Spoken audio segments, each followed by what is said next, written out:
Hello, welcome back. We are Astro Sophia Kairos, and I'm Sonia, and with me I have my good friend Christa from Practical Astros, and we're back with your January weekly Astro update, and this week we're going to be looking at the 15th to the 22nd of January. So thank you for joining us. Yeah, thanks, Sean. And this is our overview in case you need it. You've probably seen it before, but we've got a rundown there of all the transits that we're looking at for January. We're going to be looking from the 16th to the 22nd, just catching the end there of the first page, the Sun in Capricorn opposite Mars in Cancer, and running through Sun entering Aquarius, Venus in Pisces meeting Saturn, and the Sun meeting Pluto. Here are the three.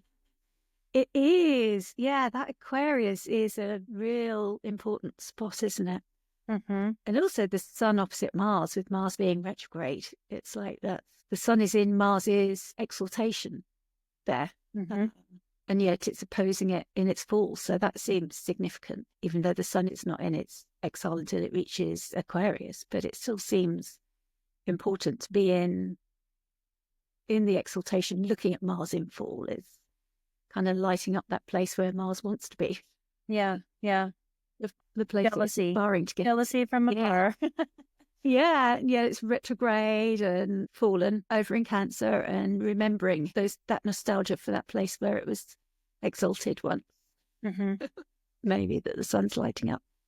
And then when the Sun moves on the 19th and enters Aquarius, and we're going to get that with every planet that enters Aquarius, we know that they're going to meet Pluto imminently. On the same day, we've got Venus in Pisces meeting Saturn. So that's quite an important meeting, an important point in their cycle. And it begins a new cycle for them, like a meeting point where they set a new agenda. So whatever their last meeting in their last cycle has been about, that's all gone now. That's finished, over with, their last story, and they set a new story. And that's going to be important because Venus will be retrograding when she carries on her journey. She'll travel into Aries and then she'll return back into Pisces. So whatever this new agenda is, it will instantly be going back on it and reviewing it straight away. She doesn't get very far before she returns to have another look. Yeah, she doesn't retrograde back as far as 16 degrees, but she is coming back to the Venus, the Pisces house for sure. She retrogrades at 14. She goes into Aries and then retrogrades back to 14. So 14. It's getting close enough to that, but it's still bringing in, like weaving in that Pisces story. Yeah, it seems important because of we don't get the Venus retrogrades that often. So yeah.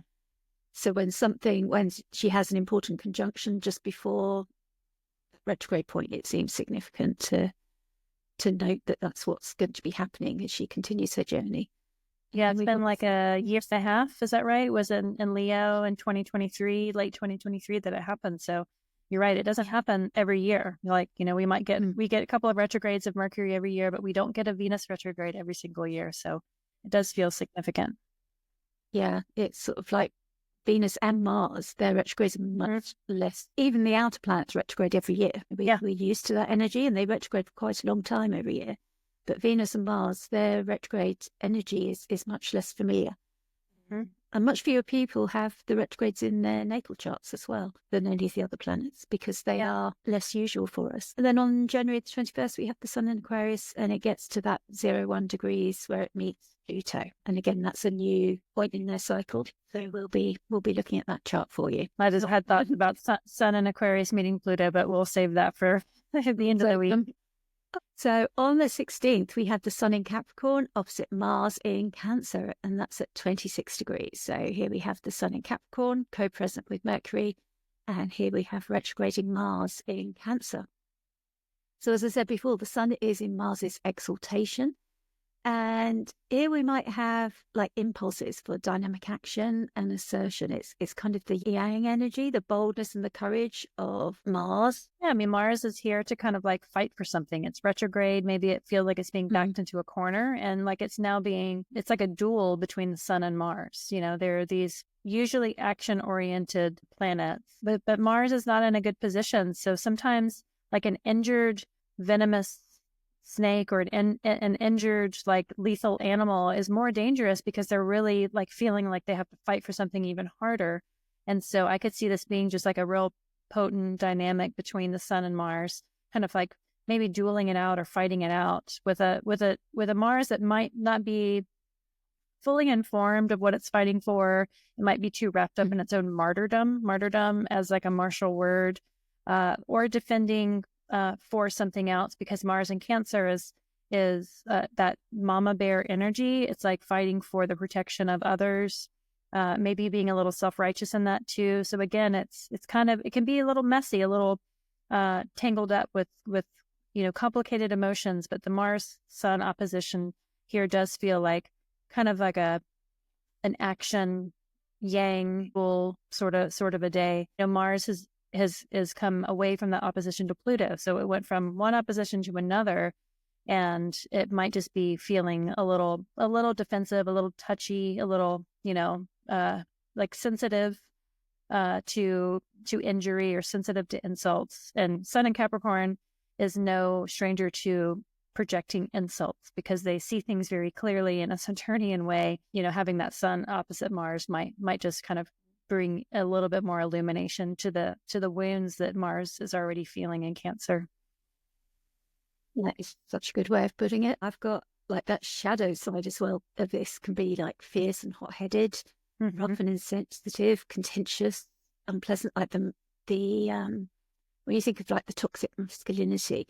And Sean and I talked about this when they were in their square, and it was the time when that big boxing match was on, the Tyson match. Oh yeah. And like when the retrograde's coming up, it's like, okay, this is under review now, and what's working and what isn't. And it is a chance where it's being brought to light, and you're getting a chance now to see what we restart differently. So again, part along this retrograde story, there's like being punctuation points of illumination. So we had the Mars opposition, we've had the full moon, and now we're getting this Sun opposition. And again, this is another chance of illumination from this Capricornian yin place. Again, we spoke about like the feminine introspective energy coming in with this Saturn, this being Saturn's feminine side, the ebb and the flow. And this is where the ebb is, where it can reveal things a little bit more slowly and carefully, things that you might have to look a little bit harder for. Yeah. And the way that Mars is retrograde is a thing of review, as Christa said. What do you fight for? And that mama bear energy, and you can't just fight everyone. You sometimes have to bring a bit of strategy in. And Mars isn't always good at that. It's good at it in Scorpio maybe, but certainly in Cancer, that urge to protect. I mean, Austin Coppock was talking about when he experienced it, and he's got a new baby, and he just wanted to protect from everything, but he was seeing threats everywhere. And he was like, no, I've got to think about this a bit more carefully. And he was aware that he was getting overthinking it all, the security for his home and everything, and how to protect his home. And maybe this is another punctuation point where the Sun just illuminates it more clearly and helps you see through where you're overthinking and where you actually need to be a bit more strategic, or where you need to be a bit more realistic, because Capricorn will bring that planning and the pragmatic, earthy, foundational sense of the structures that are actually needed. So whatever structures you need to support what Mars is reviewing and rebuilding, maybe that's what the Sun is ready to bring in for you. Yeah, I could see the Sun kind of sobering up a hot-headed Mars. Be like, calm the fuck down, Mars. We share a house access together. We want to bring the balance. So that sobering Sun to kind of help bring some restriction of that kind of messy, emotionally messy martyrdom of that Mars retrograde. So I guess I'll be team Sun for this aspect.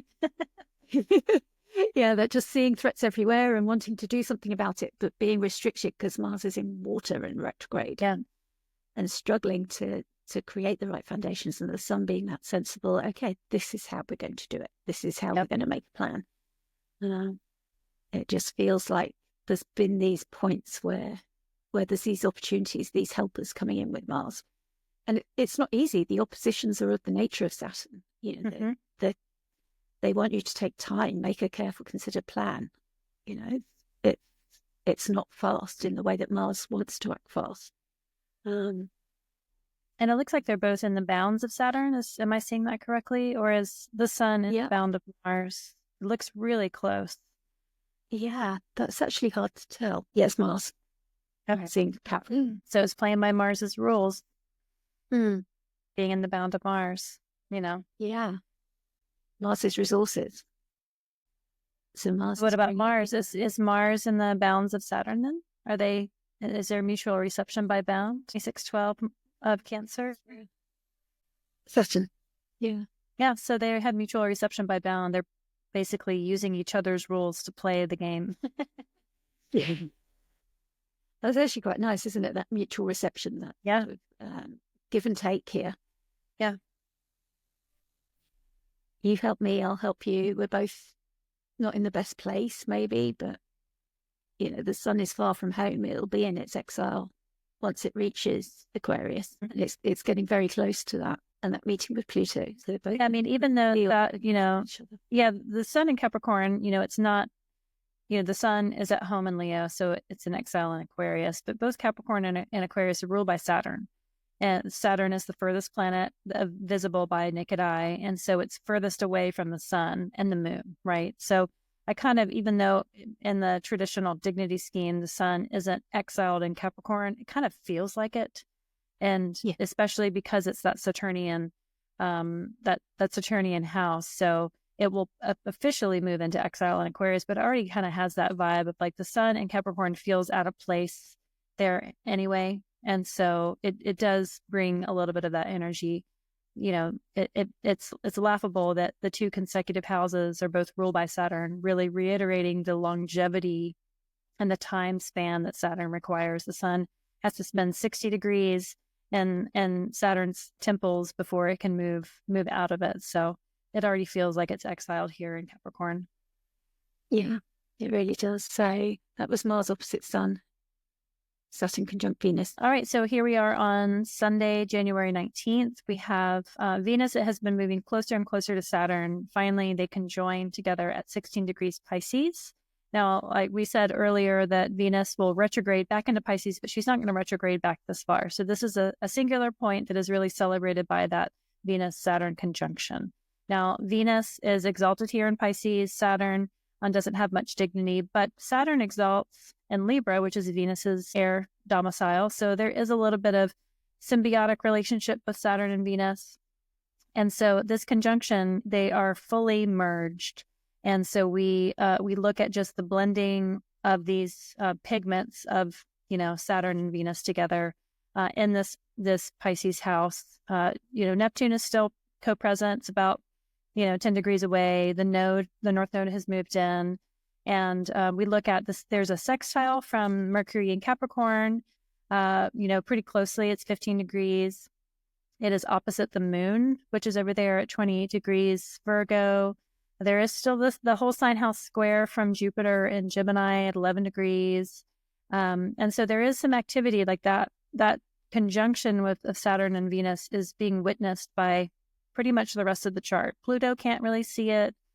Mars is up there at 25 degrees Cancer, so it's in a whole sign trine, more tightly close to Neptune, but it can definitely see that conjunction. So it does seem kind of like a marriage between, you know, Venus and Saturn, that the rest of the sky is attending this momentary union.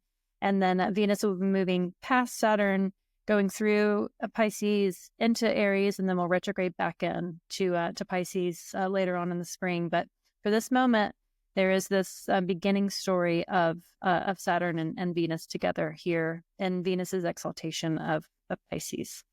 So while the Sun is at 29 degrees Capricorn, so the Sun is about to move into Aquarius, but the Sun still can witness it by whole sign sextile, which I think is kind of nice. Yeah. I was thinking about, like, we're not always aware of what these planets meet and decide when they meet symbolically like this.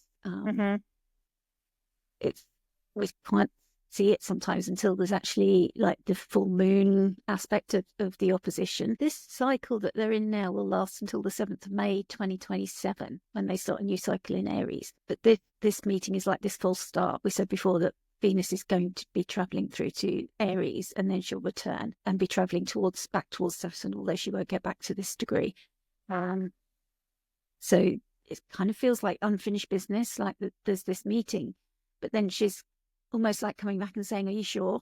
Do we need to get some of these details, before she really prepares to go direct in Aries? I think she's not really going to get started with the work, whatever they've agreed, until she's going forward in Aries. And they will meet again this year. I was just looking at the retrograde. They're not going to get back to that 16th degree, but Venus will be retrograding back into Pisces. And so they're going to meet on April 7th at 25 degrees Pisces, with Mercury also there at 26 degrees.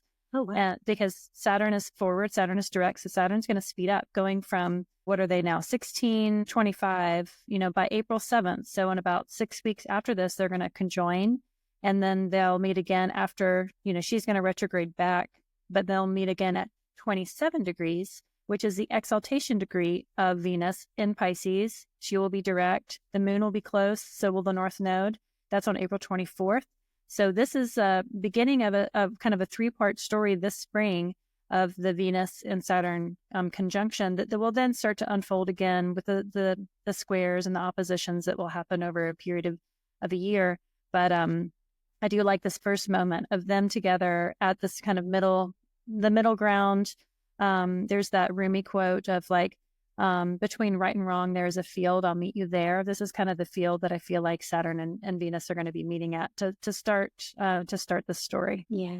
And we've spoken before when Venus and Saturn have been together about the kind of archetypes, because they're very different. I mean, one's the malefic of the day sex and the other one's the benefic of the night sex. So they've got very different aims and objectives.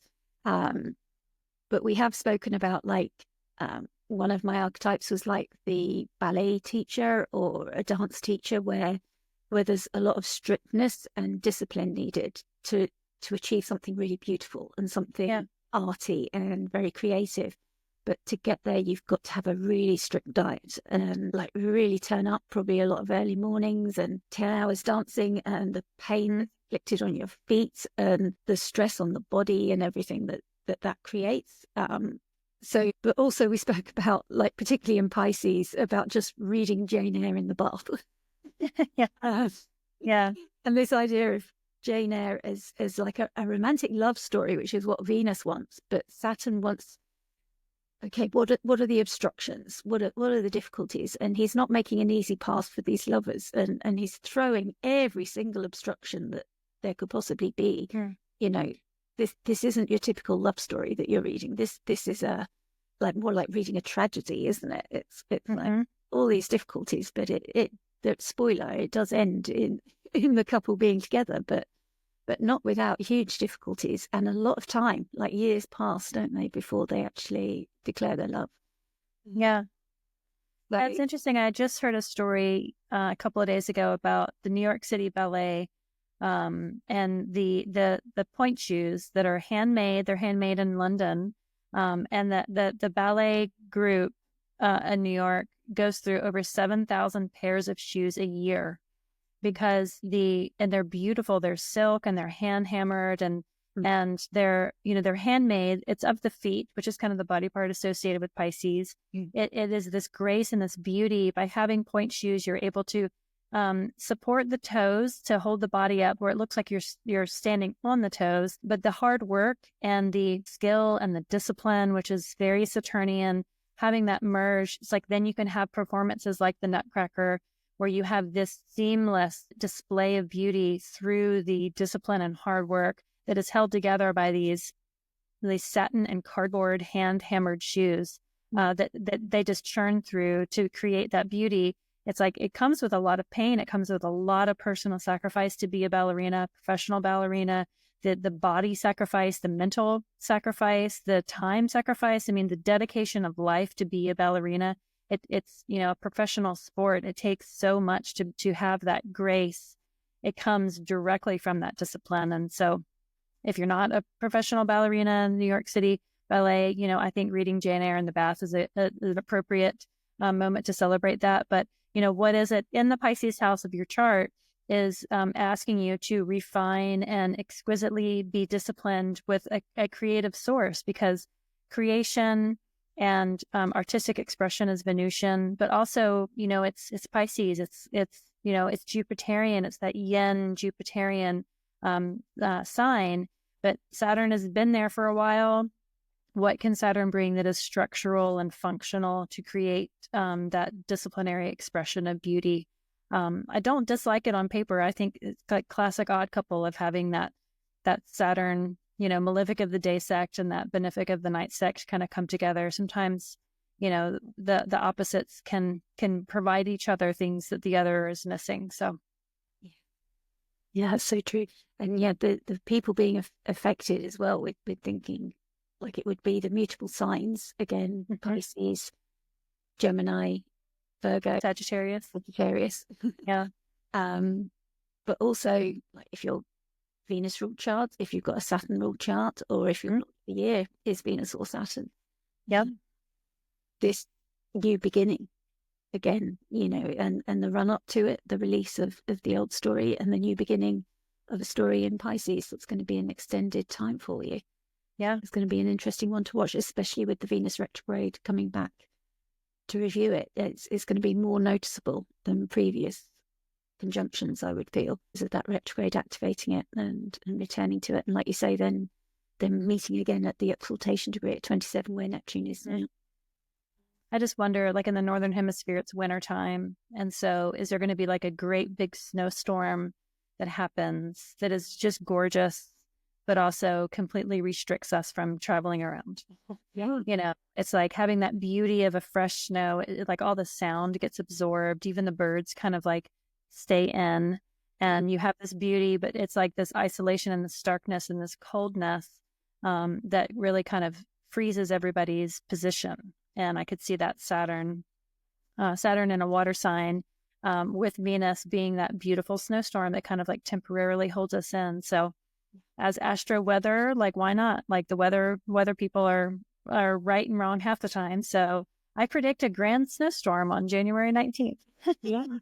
Yeah, just admire the beauty of the snowflake, like how precious it is and how unique they are, but how short lasting. Yeah. Just that moment, which is very mutable, isn't it? Or I suppose they stay and we want them to go. We want it to be a lovely snowstorm, and then the next day, could it all go? Gray slush. Yeah. And not cause disruption as it melts, please. So then we have Pluto conjunct the Sun. This is January the 21st. The Sun is ingressed into Aquarius, and it's meeting with Pluto in Aquarius at 1 degree. And this is the first time they've met in Aquarius, because even though Pluto moved into Aquarius before and retrograded back to Capricorn, the Sun never met it. The Sun always managed to meet it in Capricorn when it was retrograding or direct back in Capricorn. So this is a new thing for us. And again, this is a new cycle that they're starting. They're having this board meeting, agreeing new objectives and plans for the year ahead. And obviously the Sun cycle is very, very predictable. It moves around the whole of the zodiac in a year, doesn't have retrogrades or anything. We don't have to worry about tracking it too much. It moves through the signs very predictably. So it's nice and easy for a new astrologer to understand the Sun's movement through the signs. We all know it. We know when our friends' birthdays are and who's on the cusp of a sign. So, that Sun moving in. And of course, the Sun in Aquarius is in that exile place. It's opposite the Sun's home sign of Leo. So that means the Sun is far from home and has to learn to work kind of in a different way. If you think of if you're an expat in a foreign country, you might just meeting people from your home country, suddenly they mean so much more to you than meeting people from your home country in your home country. Yeah. It's like that's not an unusual thing, but suddenly there's a community of expats when you're abroad, and it means so much, and you play music from home, and that suddenly becomes very nostalgic and meaningful in a way that it wouldn't in your home country. And the food from your home country might be harder to get hold of. But also you have to learn to do things in the way that that country does things. You have to obey their rules. You have to, meet their visa requirements, whatever it is. And usually you have a special skill, and that's why you're there as well, that you're meeting the needs of that country in a special way. So there might be a way that they admire you for the skills that you're bringing, that special skill that they need, and that reason why you're there. So there's something special that you're bringing, but you can't do everything maybe that you could do in your home country the way that you would. So you can't keep all your old customs. You think of people that have moved from the UK to Australia, and suddenly their Christmas Day is on the beach and it's sunny and hot. They can't have a Christmas where it's going to be raining or snowing. That's totally turned on its head. They're in a different hemisphere. Literally. Some things are very, very different, and some things might stay the same. You might try and keep those customs because they suddenly mean so much more to you than they did. So there's pluses and minuses of being in exile, but it brings an opportunity. If you think of like that reason that you've got that special skill and they need it and they respect it and admire it, brings you a reason to develop that skill.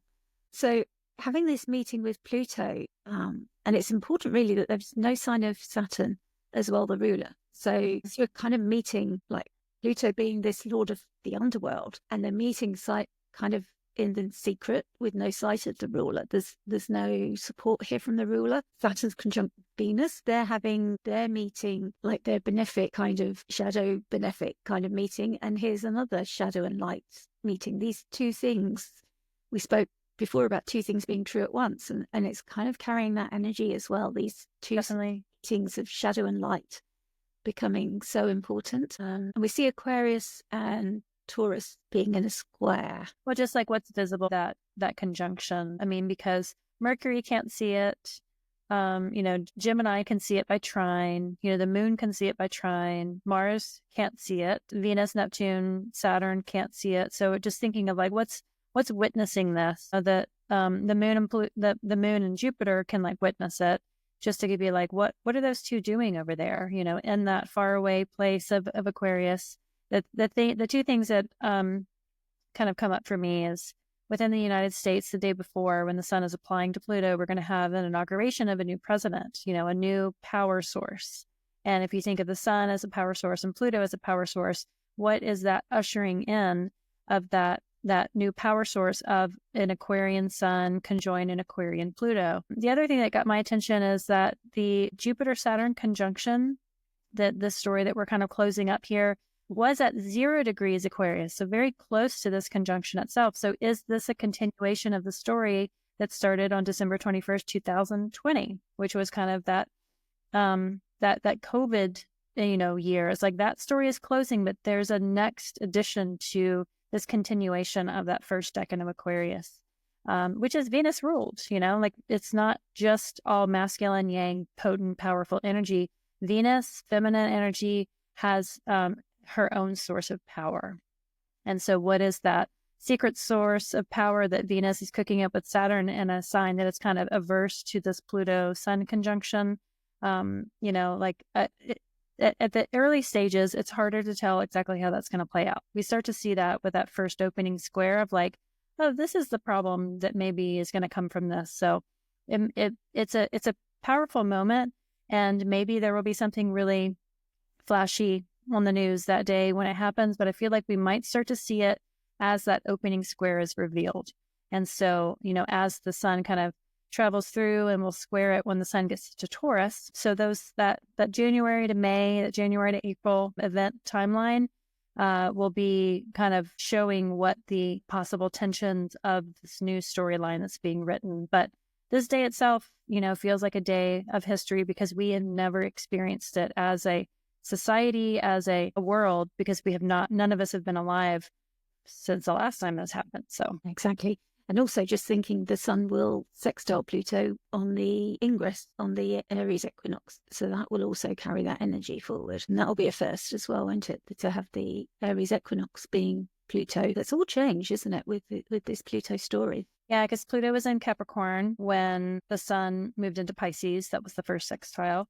Mm-hmm. And so it was always happening when it was in Capricorn. This, just looking through We did have it. So March 21st, 2024, when the sun moved into Aries at 1 degree 41 minutes, Pluto was at 1 degree 41 minutes. So we did have it for 2024.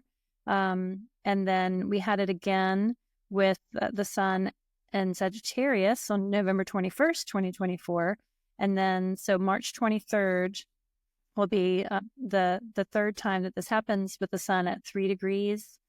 Gosh, Pluto's moving fast, it seems, at that point. We've been used to it being at 0 degrees forever, but it'll be 3 degrees, 24 minutes, Aquarius, and the sun will be 3 degrees, 24 minutes. Venus will be retrograde at 2, and Mercury will be retrograde at 5. So not only will the sun be sextile in Pluto, but Venus and Mercury are going to get involved as well with that story. They'll be flanking the sun, both retrograde moving towards Pluto. So I do feel like that the eclipse, the equinox that's happening in March of this year will be fully loaded with lots of information.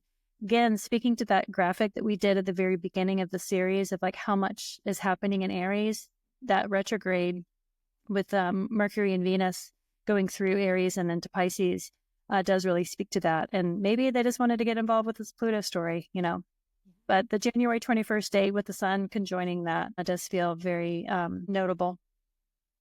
I don't want to say interesting because that's a word that we just use so much. It's like, yes, it's interesting, but it's notable, it's significant, it's powerful. It's like the potential, like what else is there with Aquarius? It's like, it could be so many things. And whatever house Aquarius is for you, maybe you'll see them, that spark of ingenuity happening with those two power sources of Pluto and the sun. It's really good. Yeah, I've got some notes on just the connection with these two. From archetypal astrology, the archetypal astrologer. When these two meet, it can show intense enthusiasm and drive and connection with the primal natural energies and the interplay of ego and shadow, struggle for self-conquest, surges of creative potency. So, as Christa says, notable. Yeah. But also shadow of ruthless and driven and an urge to dominate and control. Willful flaunting of sexual or shadow energy, obsessive self-expression and self-celebration. And some archetypes is like Jekyll and Hyde or Christ, death and rebirth. So like that Plutonian death and rebirth energy. Their last conjunction was the 20th of January 2024 at 29 Capricorn. And their next conjunction will be the 23rd of January, the 26th, and that will be at 3 degrees. So I guess Pluto will have moved to 3 and then maybe retrograde back by 2026. Yeah. Wow. Yeah. And Mars and Mercury and Venus will all be within that range. Venus is at 7 degrees, Mercury is at 4, the Sun and Pluto are at 3, and Mars at 0. So, wow. 2026. Yeah, it's all happening. I mean, certainly, a lot of the astrologers are saying like 2025 is like that bridging year, that introduction, and then 2026. Yeah, full on. Yeah. It's going to be a lot. Okay, so that concludes that week, and we'll be back with you next week to look at the 22nd to the 29th of January. That will wind up the first month of 2025 for us. Yeah. So I'm Sonia from Celestia Astrology, and with me I have my good friend Christa from Practical Astros. And just a reminder, we're both consulting astrologers, so our books are open, and you can find us at our websites, which are listed here and also will be in the show notes. We're both founder members of Astero Sophia Kairos, and us and our colleagues are all listed in the show notes. We all have our books open, so you can find any of us. If you've enjoyed this, we do encourage you to like and subscribe. It's really important for small channels, and we all do a happy dance when you do. So we really do appreciate you. And if you have any questions, please do add them to the comments. So thank you so much, and thank you, Christa, for joining me. Yeah, thanks, Sonia. Thank you.